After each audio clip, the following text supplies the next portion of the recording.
welcome to Turn the Page, the official podcast of the Syosset Public Library.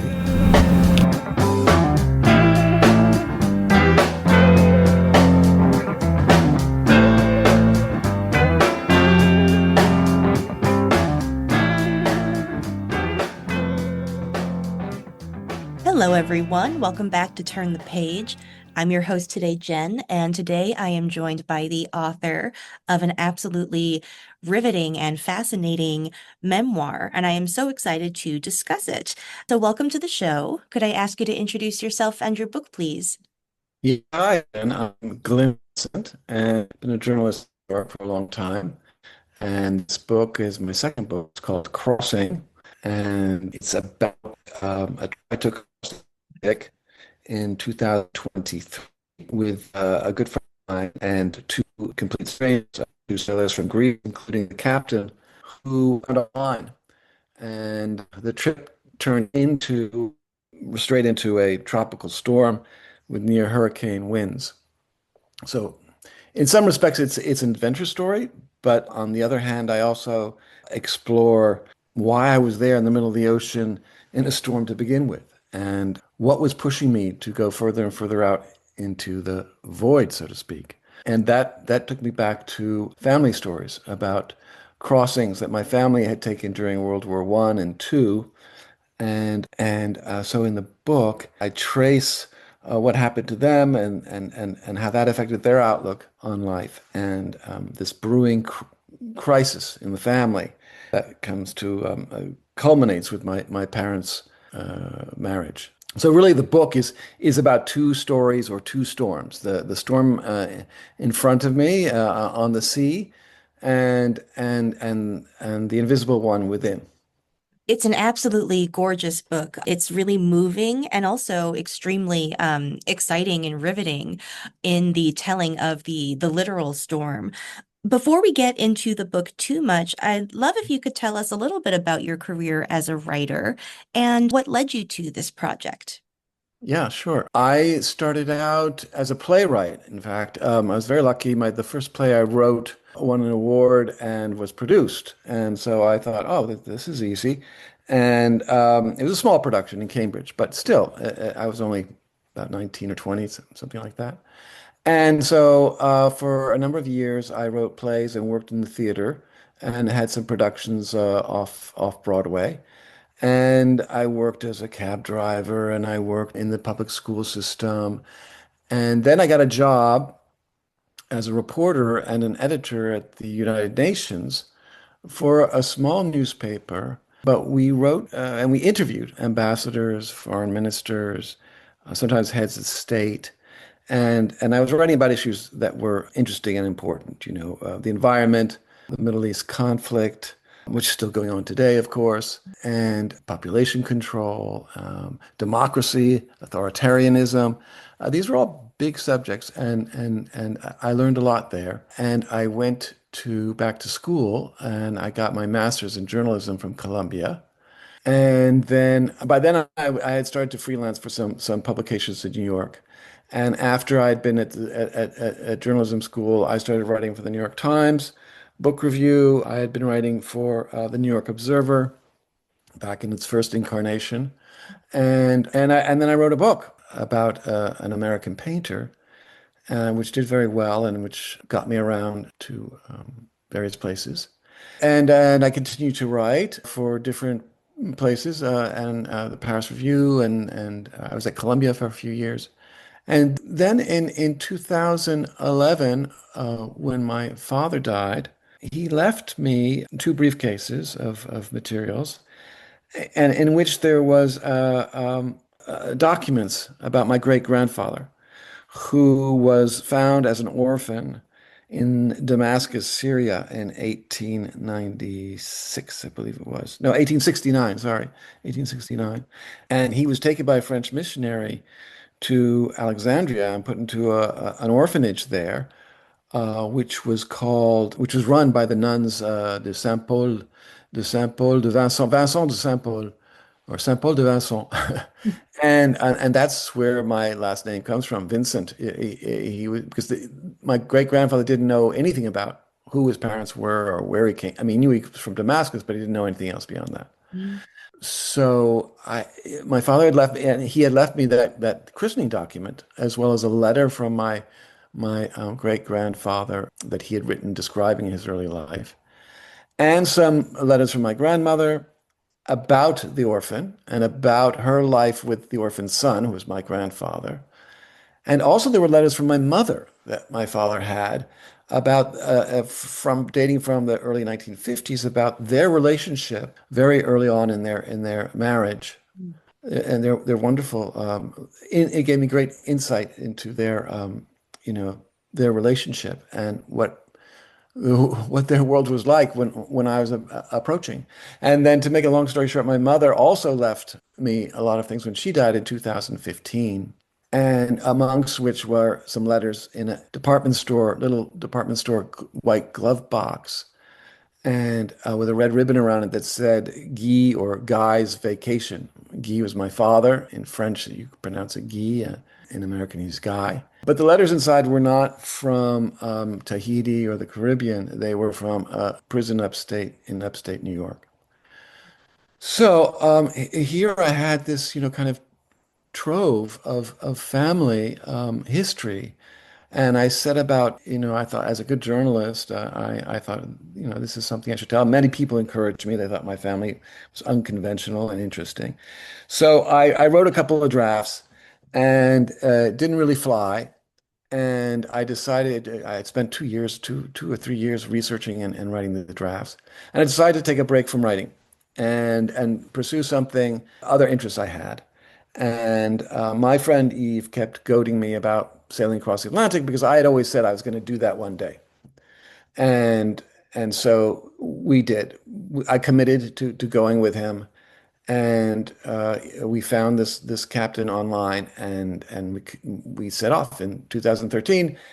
And I was kind of hoping it was not going to be a noteworthy trip, but as I just said before, it turned into more than we bargained for. And so I had a log, and I realized that this, when I got back and I was thinking about what had happened and my outlook on the whole trip and how I had approached it with such a strange mixture of, curiosity and desire to do it, and terribly afraid, terribly skeptical, and doubtful about the whole venture. And I realized that that had something to do with my upbringing, and that the storm was a great vehicle, a great frame on which to place the family story in much briefer terms for the family story. And so that's how it happened. I'm sorry it took a long time to describe, but that's how it happened. That's fascinating. And the sections speak to each other so beautifully. And I think the stories, just the way that the wave sort of like rises and crashes for each story simultaneously is really fascinating. How long did it take you playing around with structure, ordering all those pieces to get that effect? Well, you're absolutely right, Jen. That was the critical thing about writing this book. The structure of the sale was just there. It's like any trip narrative. You have a begin before you get on board, then on board what happens, and the people that you're with, and then you're set into the adventure. So it's pretty easy, and it wrote itself. I mean, I've never felt quite so at ease writing about that trip. Then bringing in the family part, some of it was very natural also because I had to look back. I haven't explained that I have no nautical background whatsoever. And there are a few incidents and I didn't grow up sailing, but there are some incidents. And so, like, when did I first learn to sail? And so I described going to this prep school and they had an oceanography program and they had a sailboat program. And I went to the school because I thought I wanted to get involved with that. And I didn't end up doing it because the people, the students that were engaged in that were very different from me. I was a city slicker with long hair, city hippie, really, a scholarship student. And I'd never been on a sailboat. I mean, I've barely been on a sailboat. And I didn't, these kids had been doing it their whole lives. And they knew all the nomenclature, then you had that gear, then you had to tie knots and all that. And so I didn't feel comfortable at all and I didn't do it until the summer after I graduated, in which I was living with two friends and one of them had a sailboat and he taught me how to sail. And that summer is the kernel of my love for the sea and for sailing. And so describing that was a very natural taking off point for the personal story that I tell in the book. Likewise, there are other moments that arise where either it was just chronologically it made sense in describing how I became involved with the sea and my experience with boats since that time. And part of it was just happened. It was amazing. Um, there's a section in the book which describes my father being in prison, and then and meanwhile, in the trip part of the book, I'm at the point in the voyage where I'm just settling in, and I describe being on this boat, which is where you're completely contained. And my berth is tiny. Anybody's berth on a boat is tiny. And in fact, the epigraph for that chapter is John from Johnson, and he says, a ship is like a jail, being in jail or being in prison with the chance of drowning. And I describe my my birth and what it's like to be there, and how it's paradoxically being contained is both it can be claustrophobic, but it's also very liberating in a way. And that seemed to come. It came right out of after the chapter about my father being in jail, and somehow I don't know how, but it worked. It worked out really well. I think people have told me it worked out well. Yeah. Oh, it absolutely does. I'm really interested in the choice to put the stories together. I'm forgetting what chapter it is in right now, but early on in the book, you talk about sort of, uh, reckoning with the past, with this journey. And, it got me thinking about how it's sort of like not a cliche, but like a trope about travel that you sort of like you meet yourself while you are traveling. And then in these extreme circumstances, on a transatlantic journey that is amplified, obviously. And so, can you talk about the ways in which you think that this journey enabled the insights about your family history? Yeah, you're absolutely right. It puts you in a situation where you have to confront yourself. Mm. Well, in this case, I had to because I was also dealing with a captain who was kind of erratic, and I seemed to be the only one who had any. Well, there were only four of us, first of all, and three of us were crew. So I was the only one of the three who seemed to have this problem, and seemed to be so skeptical. And so I had to face up to what was going on there. Why was I reacting that way? And also, I had to get over it because you don't have any choice. At 3 o'clock in the morning, we had two shifts every night from 9 to 12. You might have a switch from 9 to 12, and then you get up again at 3 and go 3 to 6. And you might be in a situation where you're in a gale or something. You cannot be thinking about yourself or any problems you might have. You have to be there and ready to take control of this boat in the middle of the night and make sure we all we don't turn over or anything like that. So this forces you to confront your fears, and it forces you to get over your fears and your doubts about things. You basically have to perform. And I know that they use sailing, for instance, for people. In fact, there's people in my family who have done it, who are addicts and stuff.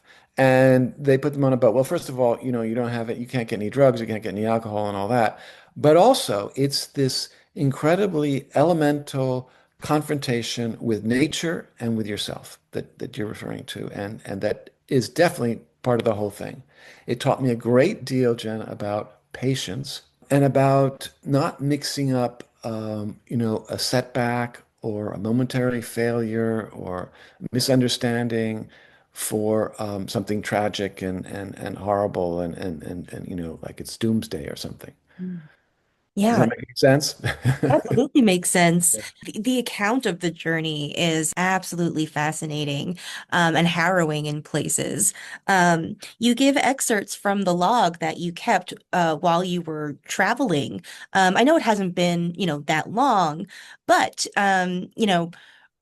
were you surprised by any insights that you receive going back and viewing the things that you had written during that time? Were there things that you've further realized about the travels in that time? The log was absolutely essential in remembering the sequence of events and the conversations that I had, especially when things happened to Eve and when things happened with the captain. Because what happens is, especially on a long journey like this, and you have multiple watches at night in very strong winds and waves, it all becomes a blur. Mm. And you can barely remember, you remember these things, but you're not sure of the sequence and how it happened and did it really happen and all of that, including the hallucinations I was having. So it was very invaluable in that sense to remember how those things occurred, what the circumstances were when those things that occurred. And speaking about it with Eve, who was my friend on the trip, I realized because there were some things that he didn't remember until I read it to him in the log. And then it came back to him. So it was very essential as a kind of touchstone as to what was going on the boat. Whether it brought some insights, and well, it did bring insights. It brought me in the sense that it gave me confidence in my memory of what happened because maybe I wouldn't have been so sure. Maybe I wouldn't have did the captain really say that? Did those things really happen? Because you really do get to a situation at times where you're not sure about reality and fantasy out there, And it's actually pretty well known if you read books about sailors and sailing going off on these long distance trips. This happens. This happens to people, There's a real blur between reality and fantasy out there. I bet. I mean, the entire structure for your day sort of falls apart, and you're living in this sort of weird, I bet, half wakefulness, half sleepiness a lot Yes. of the time with your sleep schedule. Gosh, it was just so entertaining as well as insightful and emotional. The way that you construct these characters of the captain and his employee, his helper, they're so vivid and they are really quite fascinating people to meet in these extreme circumstances too. So I guess like, you had these new acquaintances and you had your old friend Eve. Did this reveal new aspects of that old friendship for you? And did you, I guess, learn new things from the new people that you met? Yeah, well, with Eve, we've had a competitive relationship. We're opposites. Eve is optimistic. He's always enthusiastic. He's very brave. If he's afraid of something, he never shows it. I'm the opposite. If it's something bothering me, right away it comes out of my mouth. I'm much more skeptical. I'm much more watchful. So yeah, it was great for both of us. I mean, Eve said to me, well, Eve said to his wife after he read the book, am I really like that? And she said, yeah, in fact, you are. And I had my moments where I was thinking, God, am I really that kind of a person? So there was a lot of insight that I gained from that relationship and from reviewing it in the book. And there was the relationship with the other crew member, who ended up being a very gentle and not sweet guy, and he was just very quiet and kind of reassuring. My relationship with the captain was great one day and not so great the next day. I felt like I have to say this, he was an amazing sailor. He got us through the storm. That is truly amazing. But the things that he was doing with the strategy he was taking as a sailor and some of the conditions that we face, for instance, not having weather reports, having too small a crew, not using the autopilot, these things really irked me. And so there was this combative relationship at times, which I found out when I'm doing this, thinking about this in my family, was probably very much partially due to my relationship with my father And the skepticism that I had was because my father was always absent, always screwing up and delusionary. And so I projected that on the captain. Hmm. Yeah, the switching back and forth, as I said before, between these two stories, it does, I think, teach the reader really interesting things about both experiences just by reading them together. Was there further research that you did beyond these documents that you had been left? Did you speak to family? Did they share sources with you? What was reconstructing the deep family history like? Well, I had done that previously, and yes, family members did share things, a lot of which is not in the book because it would just, people's attention span and is very short these days. So, but yes, I did speak to many members of the family, and particularly a couple from who knew the history way back. And it's interesting because there's all these rumors about my great grandfather and did he murder his wife, which I think is totally fallacious. But things like that took a lot of time, and you never know the answer to it really, and how much of this is just hyperbole and family stuff, family myths. But then there were others, as I said, the letters were very revealing. All of the letters are revealing, and they tell a truth that doesn't go away. Yeah, I really enjoyed this read, and I'm so grateful for you for sharing this book with me and your time discussing it.